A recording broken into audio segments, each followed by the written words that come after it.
अस्सलामुअलैकुम। शुरू अल्लाह के नाम से जो बड़ा मेहरबान नहायत रहम वाला है। Myself Sudais Ahmed. तो आज जो हमारा जो सब्जेक्ट है ना वो है एडल्ट नर्सिंग और मेडिकल सर्जिकल नर्सिंग, और जिसमें हमारा टॉपिक है हाइटल हर्निया। तो चलो स्टार्ट करते हैं। Objectives and the end of this presentation the student will be able to. इस प्रेजेंटेशन के बाद हाइटल हर्निया के पढ़ने के बाद आप इस काबिल हो जाएंगे कि हाइटल हर्निया क्या है, describe pathophysiology of hiatal hernia. Hiatal hernia की पैथोफिजियोलॉजी क्या है, discuss type of hiatal hernia. Hiatal hernia जो हमारे साथ है ना उसकी टाइप कितने हैं, इन causes sign and symptom of hiatal hernia.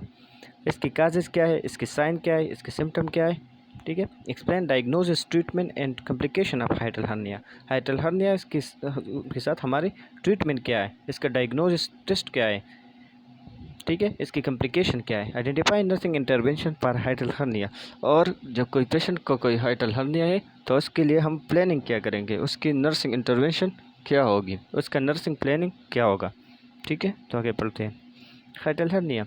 हाइटल hernia occur when the upper part of the stomach pushes through an opening of the diaphragm and up into the chest. This opening is called esophageal hiatus or diaphragmatic hiatus. जब हमारे साथ पहले तो हम पढ़ते हैं कि hernia क्या है। हर्निया इसको कहते हैं जब किसी मसल या किसी सेल और टिश्यू की वीकनेस की वजह से जब हमारा वो हर कोई आर्गन जो हमारे साथ होता है ना वो कोई ना कोई मसल या टिश्यू वगैरह में क्या होता है, लिपटा हुआ होता है।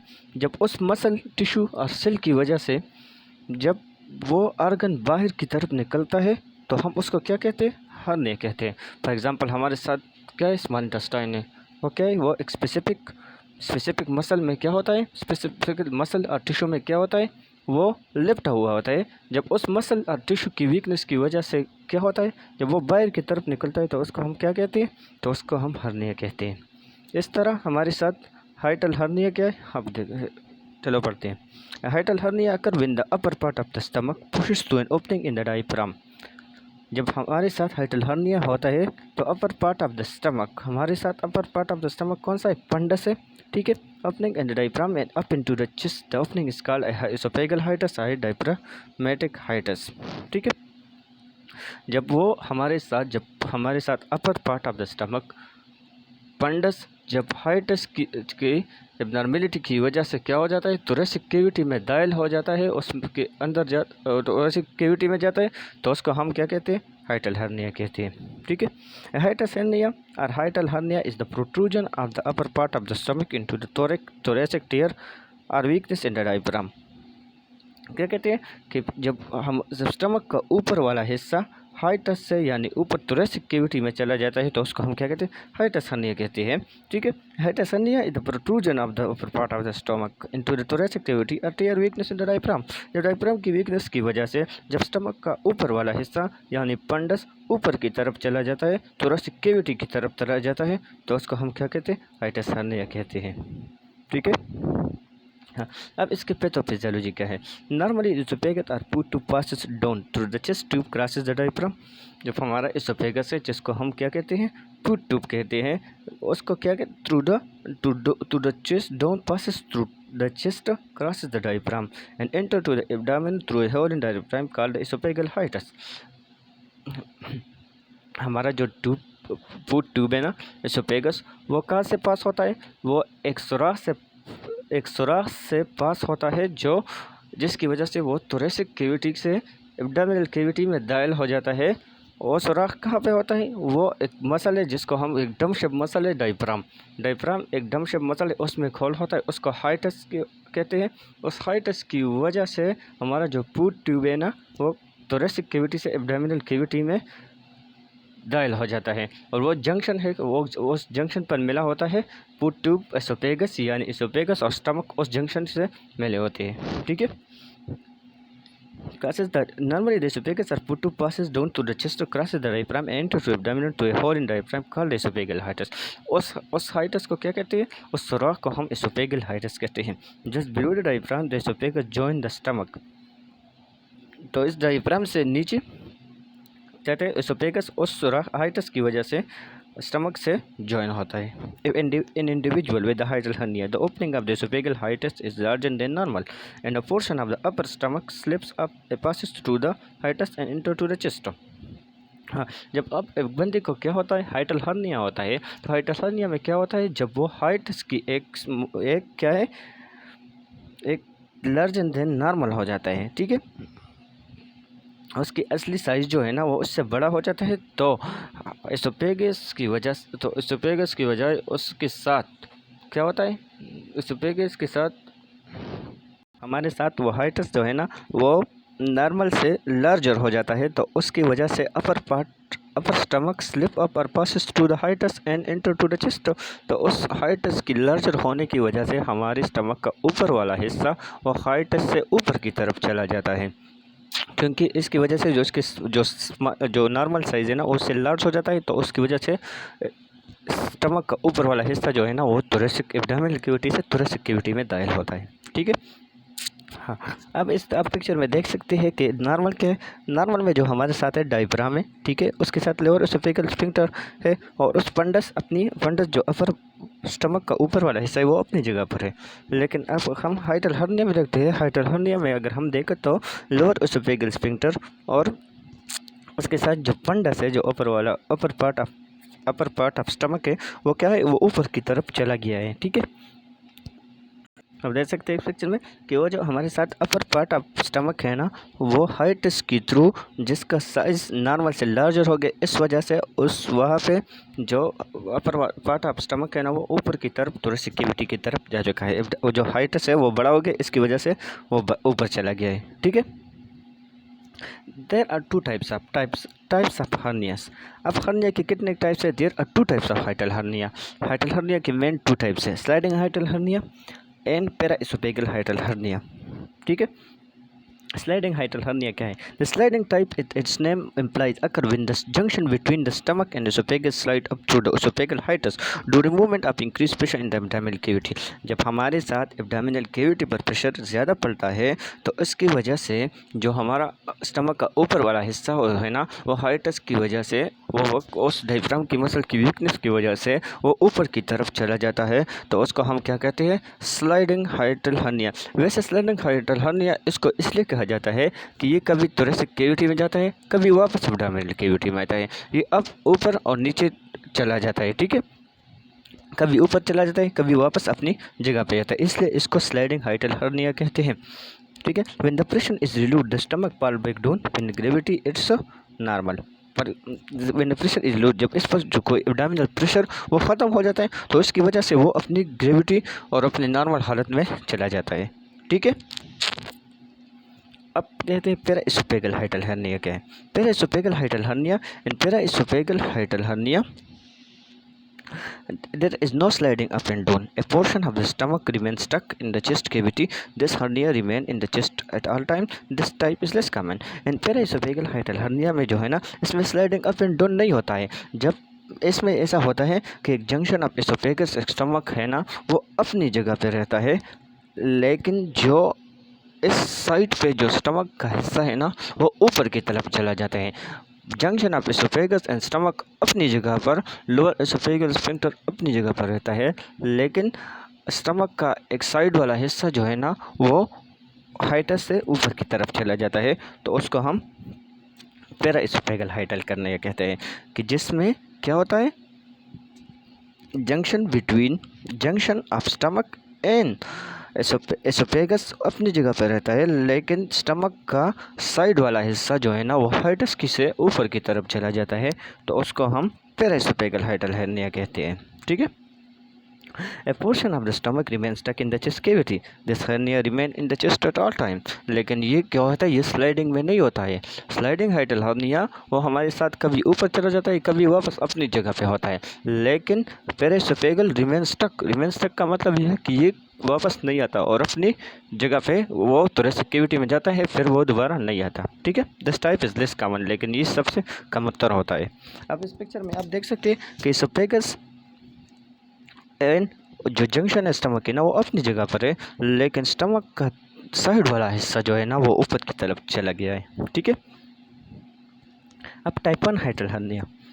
And type 2 हाइटल hernia. Type 1 हाइटल hernia sliding hiatal hernia. Sliding hiatal hernia में जो है ना वो स्टमक का अपर वाला हिस्सा एंड जो एसोफेगल जंक्शन जो है ना वो इसके साथ ऊपर की तरफ चला गया है, जिसको हम sliding hiatal hernia type 1 हाइटल hernia कहते हैं। और टाइप 2 हर्निया में क्या होता है, जो इसमें जंक्शन अपनी जगह पर रहता है लेकिन स्टमक का साइड वाला हिस्सा क्यों क्या है वो ऊपर की तरफ चला गया है, इसको हम क्या कहते हैं, पेराइसोफेगल हाइटल हर्निया कहते हैं। ठीक है, अब इसकी केसेस ऑफ हाइटल हर्निया, अब इसकी काजेस क्या है। Increase pressure with abdominal cause by, हाँ जब एब्डोमिनल कैविटी में क्या होता है प्रेशर ज़्यादा होता है तो इसकी वजह से क्या होता है, उस वजह से हमें हाइटल हर्निया हो जाते हैं। हैविंग लिफ्टिंग और बेंडिंग ओवर, जब आप अपने हाथ से ज़्यादा लिफ्टिंग करते हैं, अपने आप से ज़्यादा अपने आप से ज़्यादा वज़न उठाते हैं तो उससे वजह से क्या होता है एब्डोमिनल कैविटी पर प्रेशर पड़ता है और इससे वजह से हमारा डायफ्राम की जो मसल है ना वो वीक हो जाता है, इस वजह से हमें हाइटल हर्निया हो सकता है। और बेंडिंग ओवर, और हम ज़्यादा हद से ज़्यादा बेंड होते हैं तो उस वजह से भी हमारे एब्डोमिनल कैविटी में जो है ना वो प्रेशर बढ़ता है, इसकी वजह से जो है ना वो डायफ्राम की मसल जो है ना वो वीक हो जाते हैं, इससे भी हाइटल हर्निया होता है। फ्रीक्वेंट और हार्ड कपिंग, फ्रीक्वेंट और जल्दी से और ज़ोर से जो क्या ना कांसी आना तो उसको उस वजह से भी क्या होता है हर्निया हो जाता है। हार्ड स्नीजिंग, हार्ट स्नीजिंग ज़्यादा से ज़्यादा चीखते आना। Pregnancy and delivery, pregnancy and delivery में इसलिए होता है, प्रेगनेंसी में इस वजह से होता है जब एक औरत प्रेग्नेंट हो जाती है तो पीस की बड़ा होने की वजह से एब्डोमिनल कैविटी की जो ऑर्गन है ना वो क्या होता है ऊपर की तरफ बलजोट हो जाती है। ठीक है, उस पर प्रेशर पड़ता है तो वो ऊपर की तरफ जाता है एब्डोमिनल कैविटी के ऑर्गन, इस वजह से क्या होता है प्रेगनेंसी की वजह से वो हमें हाइटल हर्निया हो सकता है। ठीक है, लेकिन ये सबसे ज़्यादा रेयर केसेस में होता है। और डिलीवरी में इसलिए होता है कि डिलीवरी में जब वमेन जो है ना वो बेबी को पुश करती है तो उसके लिए सबसे ज़्यादा जो है ना वो ज़ोर चाहिए। ठीक है, इस वजह से भी ज़्यादा प्रेशर की वजह से ना वो हमें हार्निया हो सकता है। ठीक है, अब वोमिटिंग की वजह से, वोमिटिंग में भी हम क्या करते हैं ज़ोर लगाते हैं तो उससे भी क्या होता है प्रेशर ज़्यादा होता है तो उस वजह से भी हर्निया हो सकता है। स्ट्रेनिंग विद कॉन्स्टिपेशन, स्ट्रेनिंग का मतलब ये है when muscle is too much stretch, जब हमारे मसल जो है ना वो हद से ज़्यादा क्या होता है वो स्ट्रेच हो जाते हैं तो उसको वजह से वो उसकी अपनी एबिलिटी जो है ना वो कम हो जाती है, तो उसमें क्या होता है उसकी वजह से भी हर्निया हो सकते हैं क्योंकि एब्डोमिनल की डायफ्राम की जो मसल है ना वो क्या कहते हैं वो ज़्यादा स्ट्रेच होती है तो उस वजह से भी हर्निया हो सकता है। इन कंस्टिपेशन इसलिए होता है, कंस्टिपेशन में भी हम जोर लगाते तो उस वजह से भी ज़्यादा प्रेशर पड़ता है और उस वजह से भी हमें क्या होता है हर्निया हो सकता है। ओबेसिटी इसलिए होता है कि इसमें एक्सेसिव बॉडी वेट होता है, एक्सेसिव बॉडी वेट होता है फॉर एग्जांपल एक नॉर्मल बंदी की जितने मसल की जितनी ताकत होती है वो इतने ओबीस बंदी में नहीं होती क्योंकि वे बंदी में वो ओवरवेट होता है, ओवरवेटिंग की वजह से वो बॉडी की जो मसल है ना वो क्या है वो इतना ज़ोर बर्दाश्त नहीं कर सकते, वो इतना वजन बर्दाश्त नहीं कर सकते तो इसकी वजह से वो मसल क्या होता है वीक हो जाते हैं। ठीक है, हेरिडिटी में क्या होता है मोस्ट कॉमन हाइटल जो है ना वो हेरिडिटी की वजह से ज़्यादा तो नहीं होती, लेकिन इसमें एक है ना जिसको हम एहलर डानलस सिंड्रोम 3 कहते हैं, जो डिजीज़ ऑफ कनेक्टिव टिश्यूज है। डेंसल डानलस सिंड्रोम 3 एक डिजीज़ है जिसमें कनेक्टिव टिश्यू जो कहता है वो वीक हो जाते हैं। ठीक है, जिसकी वजह से आसानी से बलजूटना या बर्स्टिंग वगैरह होता है। ठीक है, अब स्मोकिंग क्या है, स्मोकिंग की वजह से क्या है हमारे साथ क्या हो सकता है, हमारे साथ हर्निया हो सकता है। Stress and diaphragm weakness, diaphragm की वीकनेस की वजह से, डायफ्राम क्योंकि मसल है उसकी वीकनेस की वजह से भी क्या होता है हर्निया हो सकता है। स्ट्रेस की वजह से जब इसमें जब स्ट्रेस ज़्यादा हो तो ऑलरेडी आपको पता है वो हर्निया होगा। साइन एंड सिम्टम, अब इसके साइन एंड सिम्टम क्या है, चेस्ट पेन और प्रेशर। चेस्ट पेन होगी, इसमें क्या होगा जो थोरेसिक कैविटी है उसमें ज़्यादा क्या होगी दर्द महसूस होगा, और प्रेशर होगा और आपको प्रेशर ऐसे क्या होता है तो आपको जो है ना प्रेशर वगैरह वो जो वगैरह महसूस होता है। हार्ट बर्न इसलिए होता है क्योंकि उसमें गैस एसोफेगल रिफ्लेक्स होता है जिसमें एसिडिटी फॉर एग्जांपल स्टमक की जो एसिडिटी HCl वगैरह है ना वो क्या होता है वो कहाँ पे जाता है, वो एसोफेगस की तरफ जाता है, तो उसकी वजह से हार्ट बर्न होता है। डिफ़िकल्टी इन सॉल्विंग होता है, क्योंकि डिफ़िकल्टी सॉल्विंग इसलिए होता है क्योंकि हमारे जो लोअर एसोफेगल स्फिंक्टर जो होता है ना, वो ऊपर की तरफ जाता है, और जो फंडस जो है ना वो उसके साथ ऊपर चला जाता है। तो उसमें क्या होता है, ये सबसे ज़्यादा स्लाइडिंग हाइटल हर्निया में होता है, क्योंकि उसके साथ जो है ना बड़ा क्या है, हाँ, coughing and shortness of breath, कांसी आना और जल्दी जल्दी सांसें लेना। बिल्चिंग क्या है, बिल्चिंग हमारे साथ जो है ना डकारना आता है, जब जब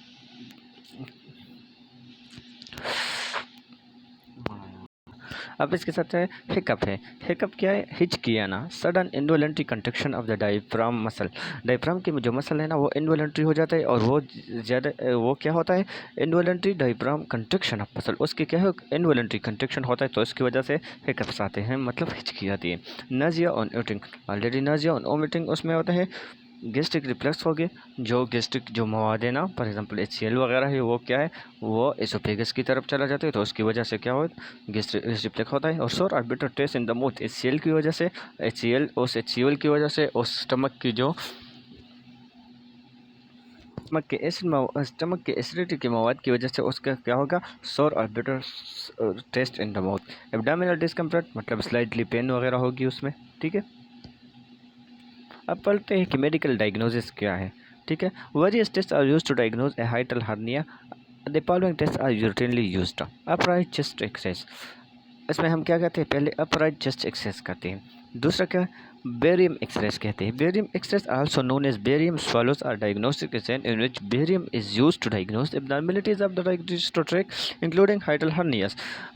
ये क्या है, ये एक एक्सरसाइज है जिसमें हम क्या करते हैं, एग्जामिनेशन ऑफ GIT करते हैं, ठीक है। एबनॉर्मलिटी ऑफ GIT क्या देखते हैं। बेरियम क्या है, बेरियम में असल में एक प्रेडिक्टेबल एलिमेंट है, जिसमें वो क्या होता है, इस्तेमाल होता है, ठीक है। Barium used to diagnose the abnormalities of the digestive tract including hiatal hernia, जिसकी वजह से हम ट्यूमर और हर्नियाज वगैरह देखते हैं, ठीक है।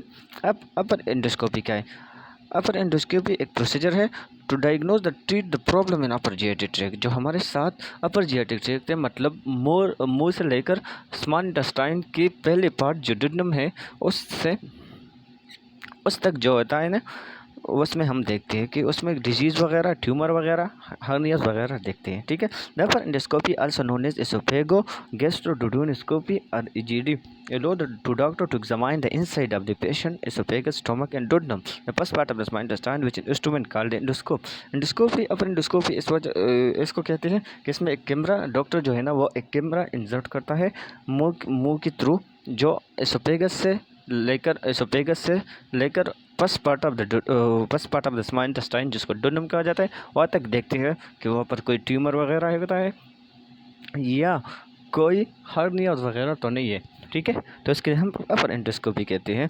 और इसमें जो है ना वो डॉक्टर जो है ना वो एयर पुश करते हैं, इस तरह एयर पुश करते हैं, जिसकी वजह से वो क्या है, आसानी से जो वहाँ के इंटरनल ऑर्गन है वो आसानी से नज़र आते हैं, ठीक है।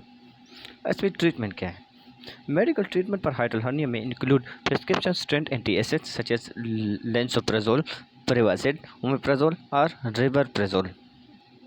मेडिकल ट्रीटमेंट में हम पहले जो डॉक्टर जो ट्रीटमेंट करते हैं ना, वो प्रिस्क्रिप्शन में एंटीएसिड देखते हैं। एंटीएसिड इसलिए देखते हैं क्योंकि उस वजह से जो है ना वो HCl वगैरह या एसिडिटी जो मवाद होते हैं ना, वो स्टमक से एसोफेगस की तरफ जाता है, जिसकी वजह से हार्ट बर्न वगैरह होता है, ठीक है। तो ये जो प्रिस्क्रिप्शन ड्रग्स है ना ये देती है। When hernia symptom are severe and chronic acid refluxes involve surgery is sometime recommended.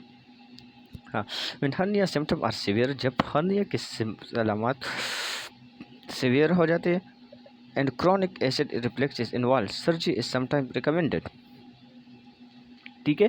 जब हर्निया के सिम्टम सीवियर और क्रॉनिक हो जाते हैं तो उसको सर्जरी, तो सब टाइम उसके डॉक्टर क्या करते हैं, उसकी सर्जरी करती है। Surgical procedure is use is called Nissen पंडोप्लिकेशन।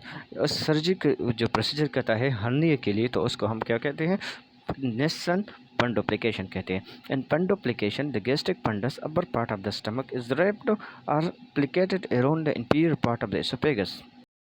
तो पंडोप्लिकेशन में क्या होता है कि ये जो गैस्ट्रिक पंडस है ना, तो जो गैस्ट्रिक पर upper part of the stomach is wrap applicated around inferior part of the oesophagus.